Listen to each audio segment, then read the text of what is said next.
Y'all, welcome back to Kentucky Fried Wargaming, where two guys who aren't qualified to talk about anything decided to talk about games with hard math and chance. I'm Joe. And I'm John.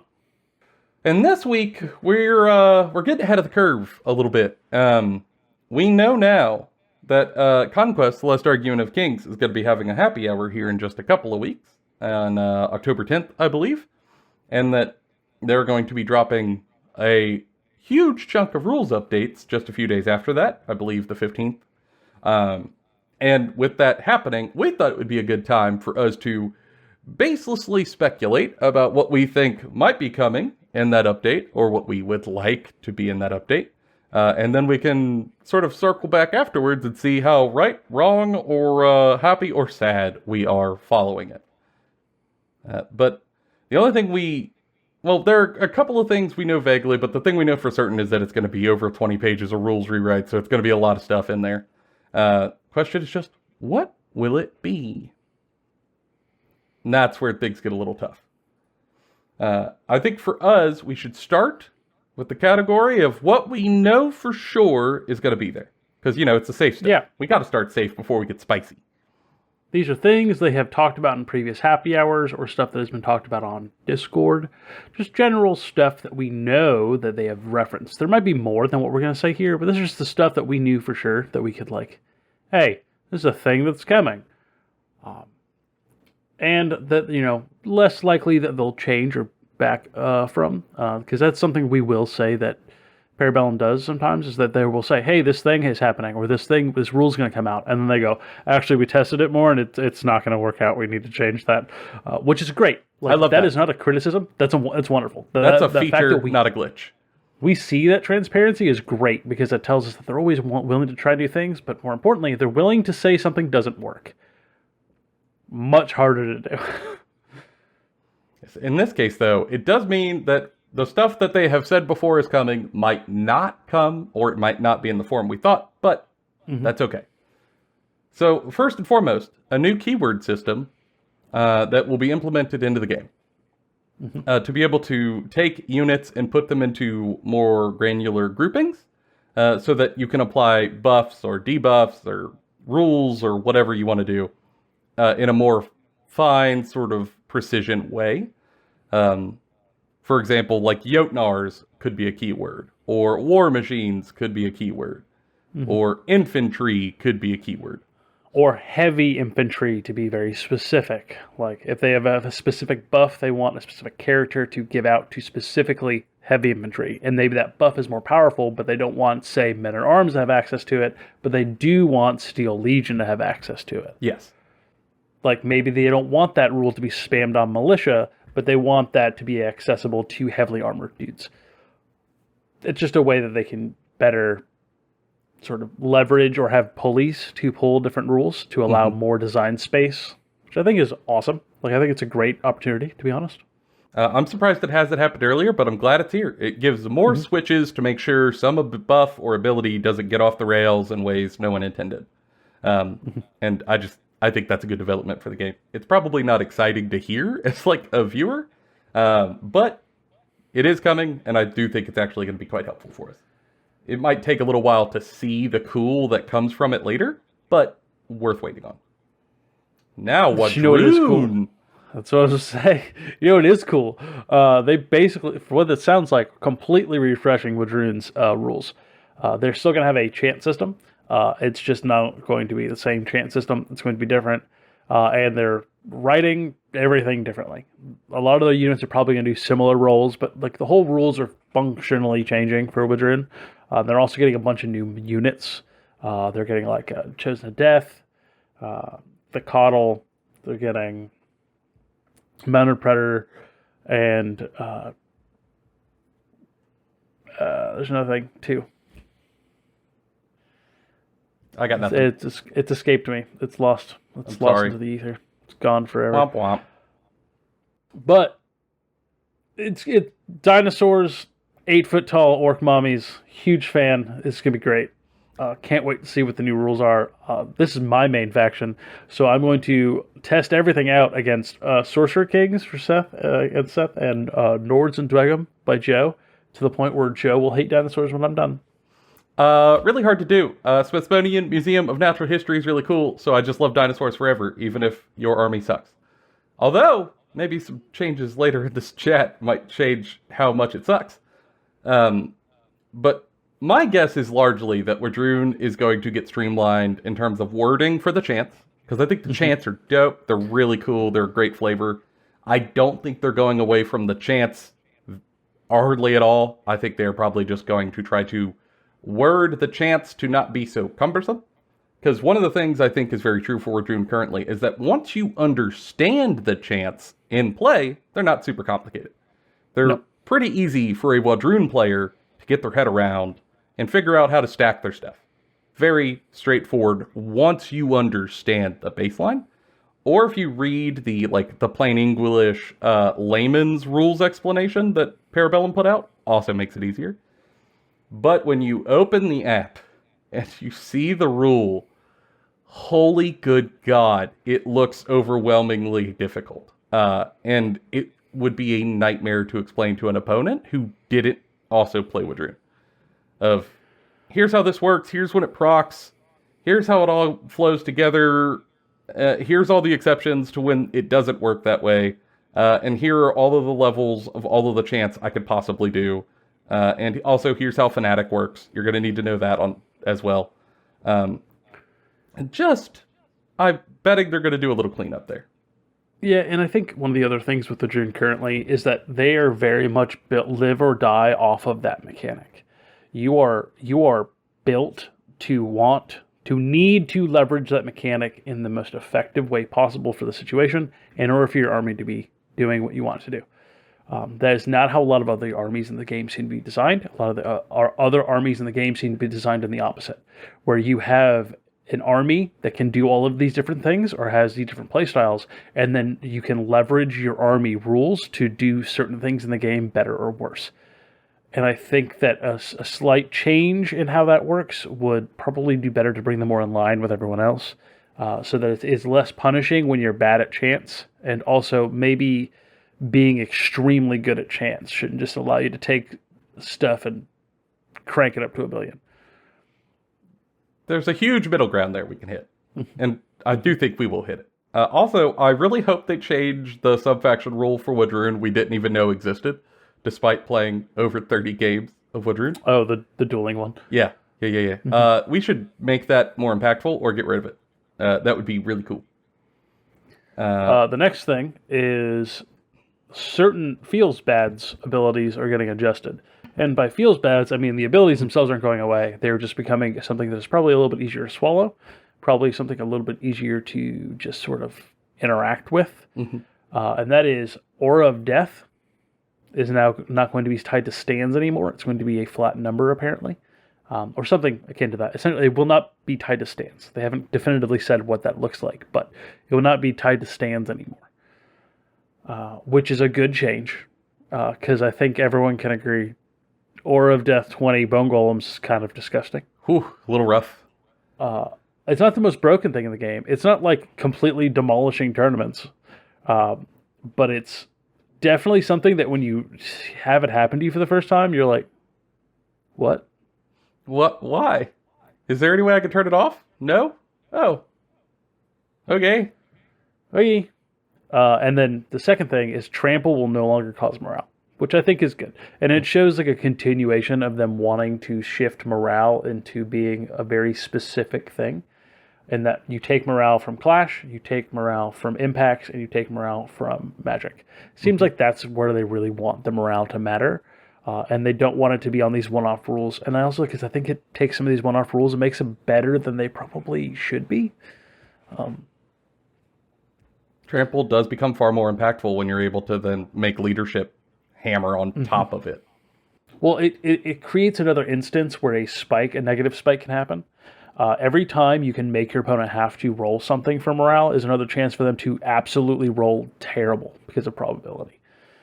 And the more times you can sort of trigger those rolls, the more likely it is they're just going to spike really poorly, and that doesn't feel good, really. Especially on something like Trample, which is basically bonus damage that happens after everything's been done. Yeah. So, yeah.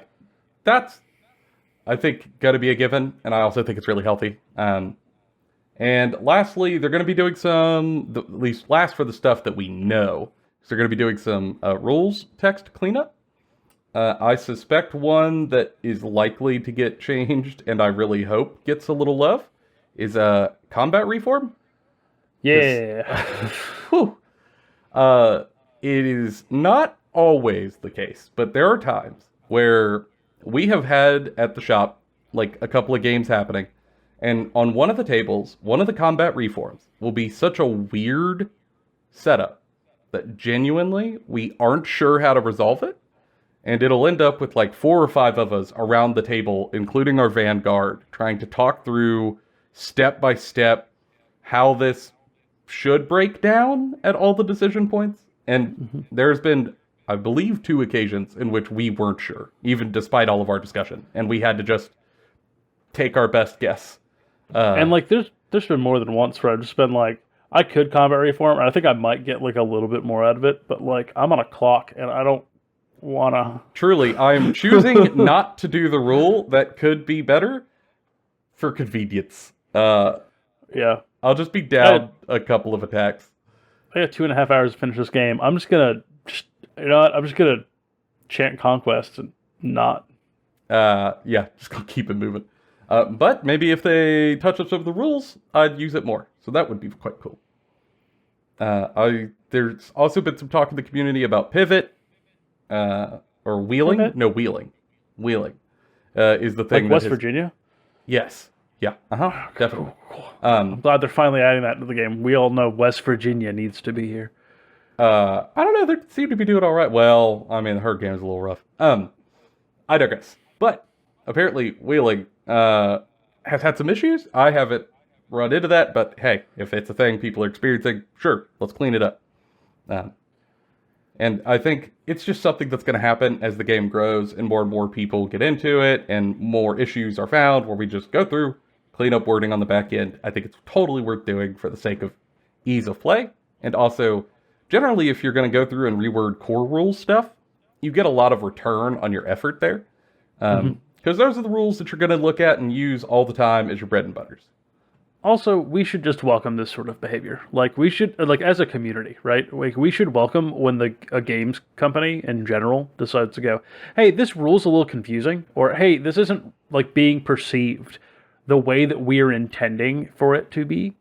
So how can we better make this perceived in the way we want it to be intended to be perceived, right? Like, that is clearly a thing they are trying to accomplish at Parabellum, and kudos to that. Because that's much better than just sort of dropping stuff and vaguely going, ugh. You figure it out.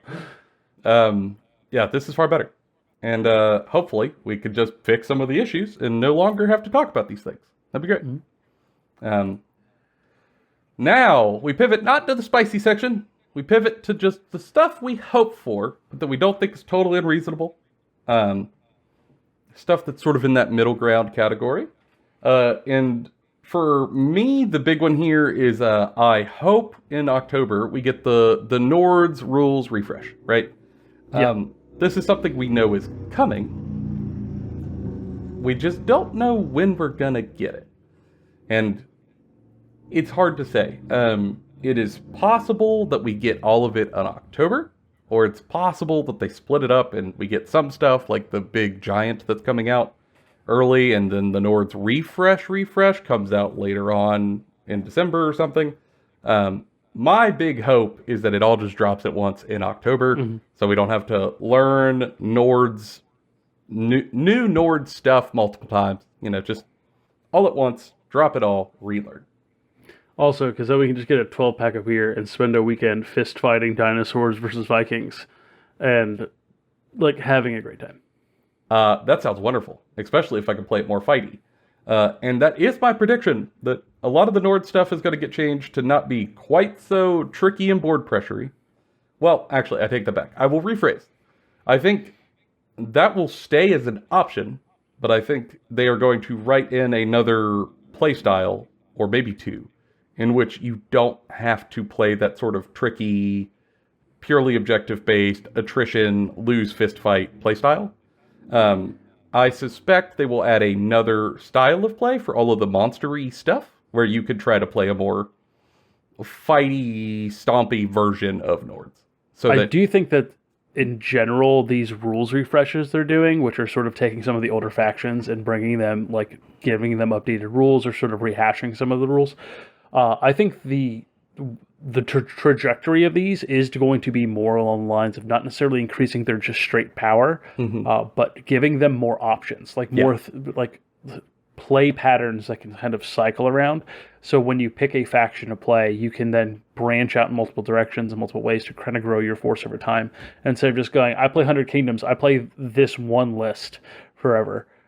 You sort of want to pick up other stuff and play different things and sort of tinker and play around. Yeah. And the big thing I hope is that, what I suspect is we will get that second play style. And what I hope is that they also keep the first play style. Because there are people who like how it plays currently. They like the tricky, attrition-based, rush the board sort of situation. Then they should be able to still play that. And then also add the fighty piece. Like, we could have both. Carrot, not stick. Yes. We should just... Carrot, not stick. Why eliminate the other option? Let's just keep them. Let's keep them both. So that everyone can stay happy. Sounds cool. And I think the way that Warlord's Supremacy abilities works is great opportunity to do that without just shattering how people like to play currently. So that's my big hope for Nords. The next thing is going to be potentially controversial. Oh, let me hang on. Okay. I'm going to little sip of my beverage. I believe that they should address the 3 activation mechanics.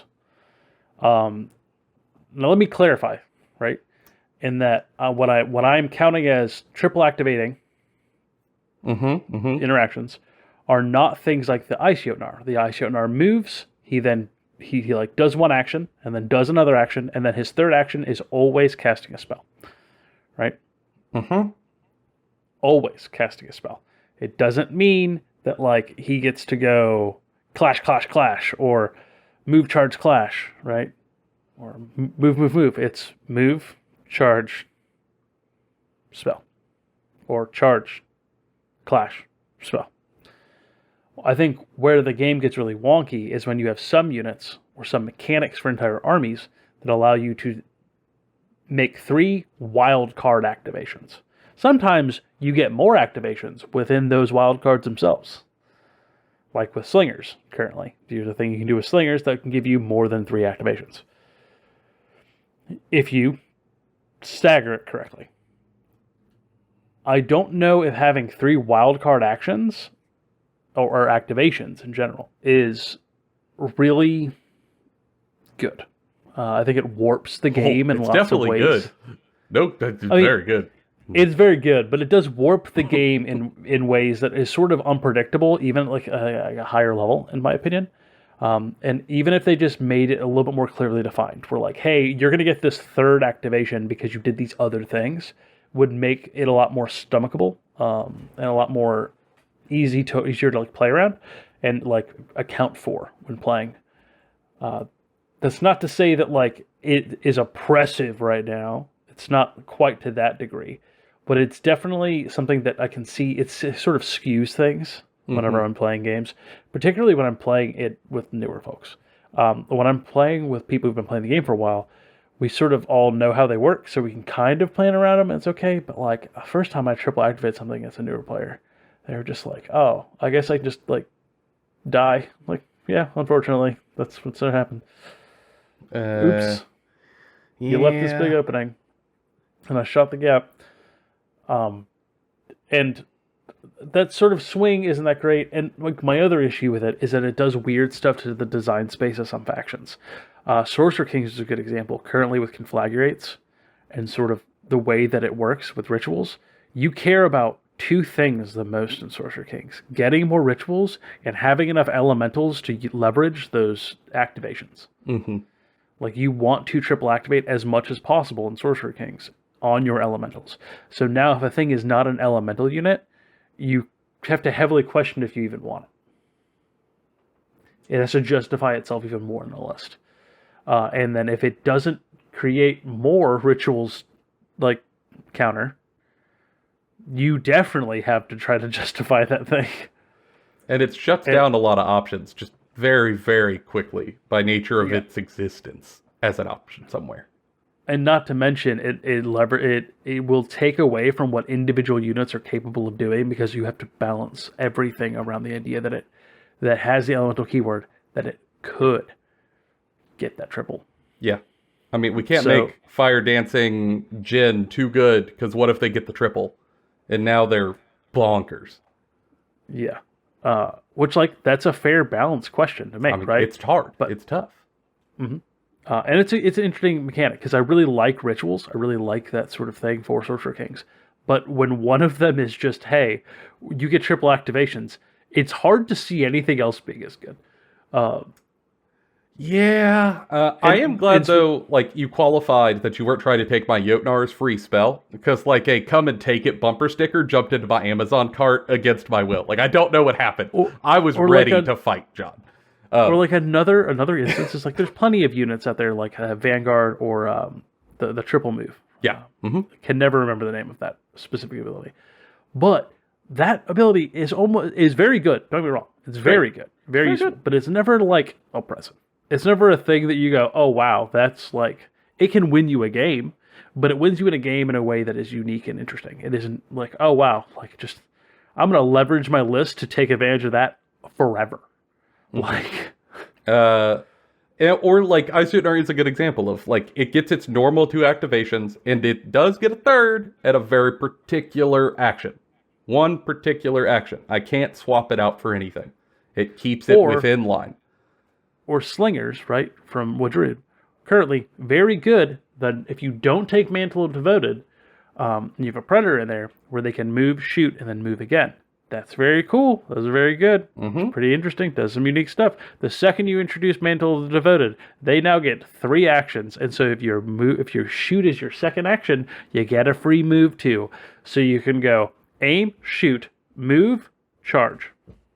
Yep. Or just move again. Or you could move, shoot, move. Yes. Yep. Why not? It's really hard to design around. Its existence makes everything else difficult. And I don't know if it should go away entirely, but it should be super rare.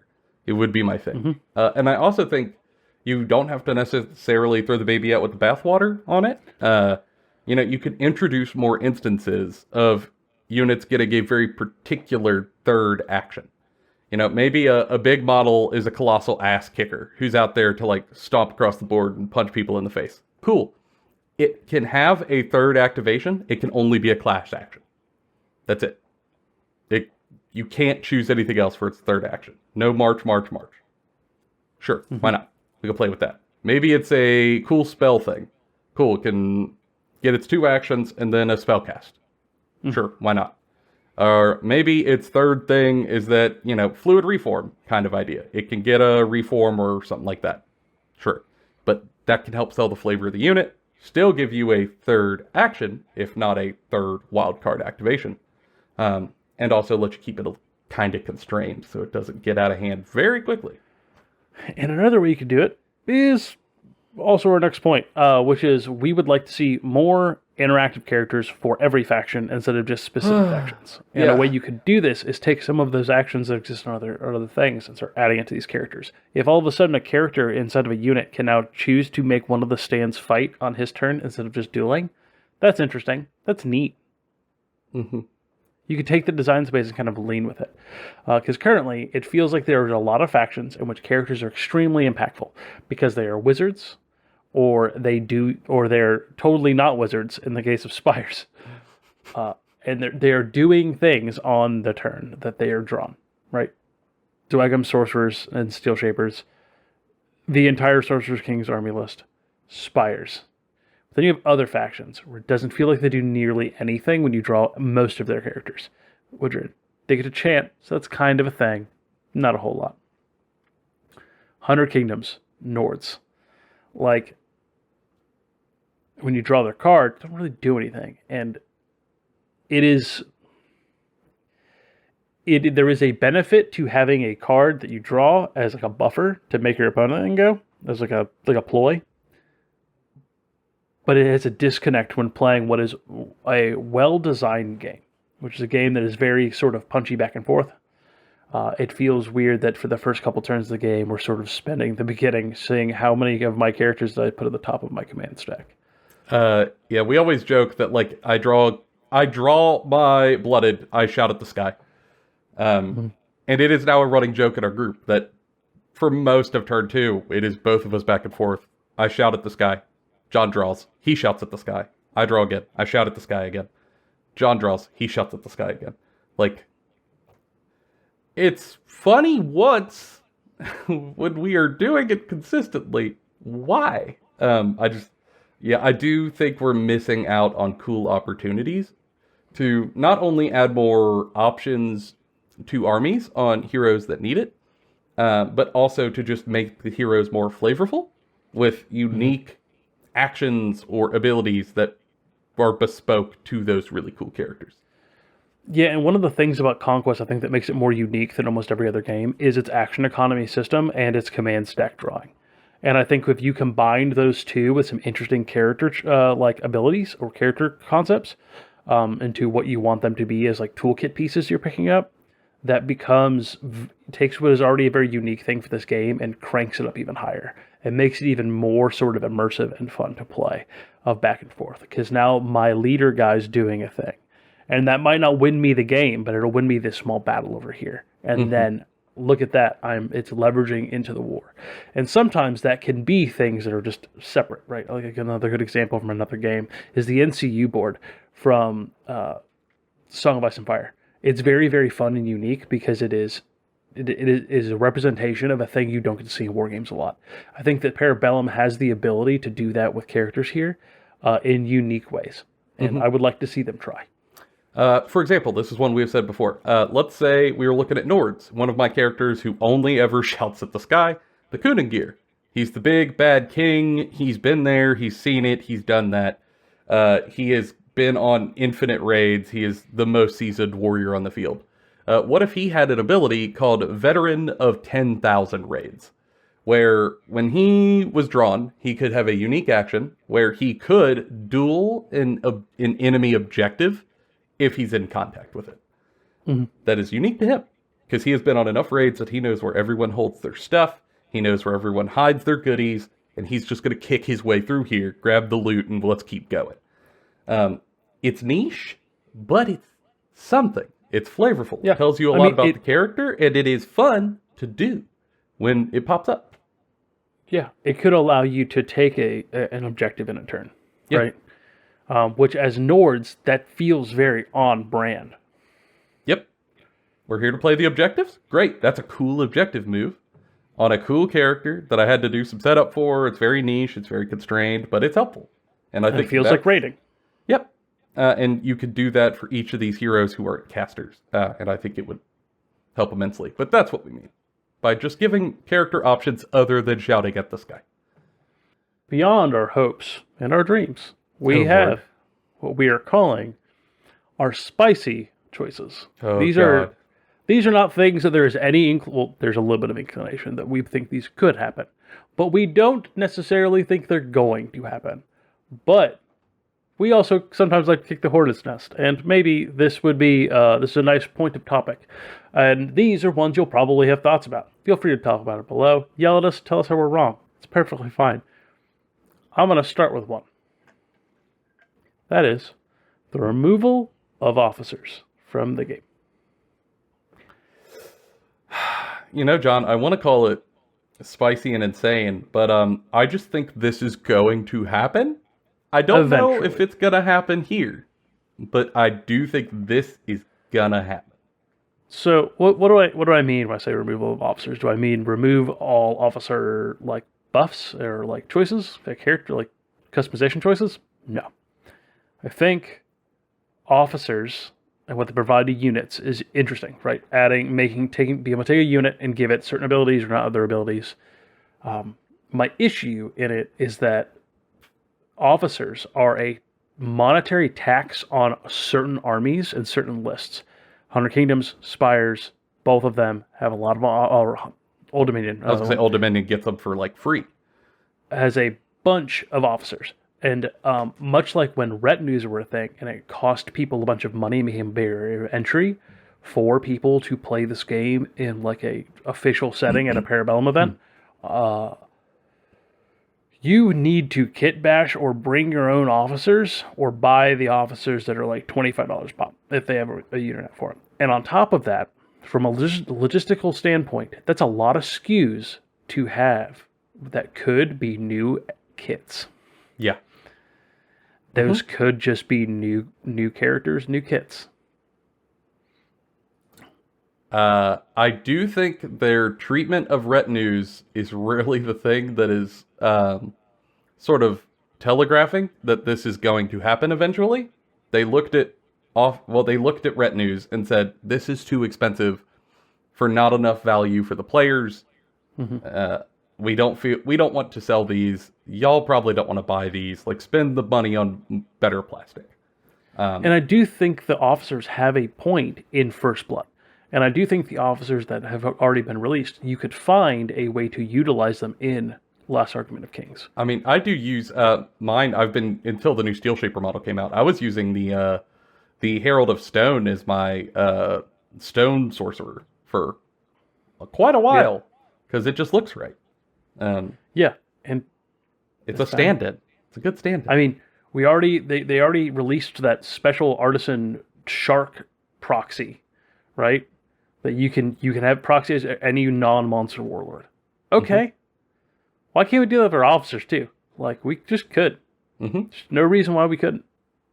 So I do think this is going to happen. I don't know if it's going to happen on this one, but I do think it's going to happen, despite it being a little spicy calling the shot so soon.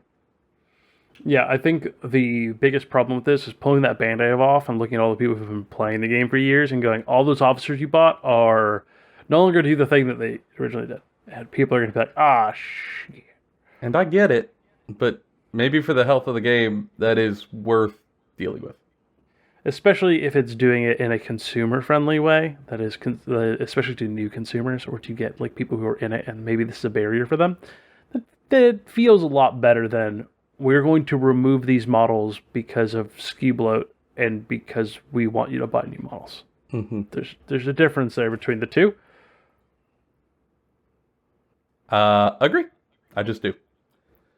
Next, this one is a little spicier. But it is possible that we might see some rework of reinforcement manipulation across the game. So what do we mean by that? Things like flank, or things like Old Dominion's +1 to reinforcements. Yes. These are becoming really common in the game, and in some places, surprising of where they end up. And I think it doing so has ended up making a bit of a haves and have-nots situation in a way that I don't know if Parabellum are going to be happy with long-term. And that could start to be slowly addressed over time. Yeah, like I play a lot of games against Sorcerer Kings recently. My roommate and our editor, Seth, plays Sorcerer Kings, and he's trying to get really good at playing Sorcerer Kings. And something that he keeps running into is that because he lacks the ability to get flank, and he lacks the ability to have any sort of reinforcement manipulation, he really wants to have his characters on the table to begin getting ritual points. So in order to make that happen, he has to just bring a ton of mediums. So when he's trying to determine what units to bring in his list, he isn't necessarily determining on what that unit does first. It's what class are they first. And can they all be in the same class so that he has a higher likelihood of being able to actually have a functional turn 2 and not just a, okay, turn 2. And we've played multiple games where reinforcement rolls went poorly for a faction that did not have any way of manipulating that roll beyond the base way everyone can, and that is bad. And now, if everyone was playing on that same even playing field, it wouldn't be quite so painful. But when some armies can be entirely built to leverage flank in its entirety, to where you just can bring your whole army out pretty quickly and reliably, it takes away that randomness. How this should get changed could be a billion different ways. But I think that eventually it will have to sort of be addressed in some way, or just leveraged in a different way. Maybe take some of the flank away. Maybe change how flank exactly works. Maybe change how some reinforcement rules work. But as we've seen, like with the Dark Soma change to Old Dominion, there's no way they touch this and it doesn't ripple into a bigger problem. Mm-hmm. I think that's the thing, is that it is why I think it will be unraveled slowly, because there's so much that this hits that I don't think it's going to be able to be looked at in one fell swoop. Mm-hmm. I mean, Old Dominion Dark Soma is a great example for me of a thing that I look at and go, why do you come in fast when you're a slow, shambling undead army? Like, it's the whole point that you're slow and late gamey? Like, why are you drag racing down the board? It did add Vanguard on top of it with, like, Legionnaires. What? Feels a little weird. I mean, granted, I played Nords, and because I didn't want to play the standard list, I played Blooded, where I never rolled for anything to come in. Literally ever. So, like, maybe this is some peasant, non-Blooded playing problem. But I do think it will just skew a little over time. But I think it could be adjusted. It could be brought back on course. Or maybe they don't dislike it as much as we suspect, and other stuff gets brought up to have those tricks. It's another way to sort of approach it. Hard to say. But unless you have any more spicy takes, I think that might be another one in the tin for us. No, I'm going to save my spicy take that next year's new army is going to be fishmen for the next one. We'll see. I know they said they're never doing fishmen, but I think there's like 9 layers deep here of like Stavros telling me they are doing fishmen. So, we'll see. It's kind of a communication error we're having. But I guess we'll find out next year. However, we will be circling back to this to see how right or how wrong we might have been for our guesses and takes. And keep an eye on the channel for when that comes out. And also, feel free to jump in the comments and laugh at us when we are inevitably terribly off base. Yeah. It's just going to be. Essentially, we're going to be covering a lot of Conquest stuff for a little bit. We are about to, in our own gaming lives, play a ton of Conquest. This new update is exactly what we've been wanting to get back in. We're starting a new Escalation League. We'll talk about it here later. And on top of that, we're probably going to cover the update in its entirety. And then we're going to go test our thoughts and see how wrong we are. And then come back to you and tell you how wrong we were. Maybe we'll get one right. Maybe. But I'm not calling any more than that. Maybe. So, yeah, please, share with us if you agree, disagree, before the release. And then we'll come back and we'll check ourselves together. And if you're seeing this after the release and you just want to make fun of us, that's also perfectly fine. That's fair. We are on the internet. We are here to be made fun of. It's fair. For now, though, that has been all of our opinions, bona fide and Kentucky Fried. And also probably wrong. We'll see y'all next time.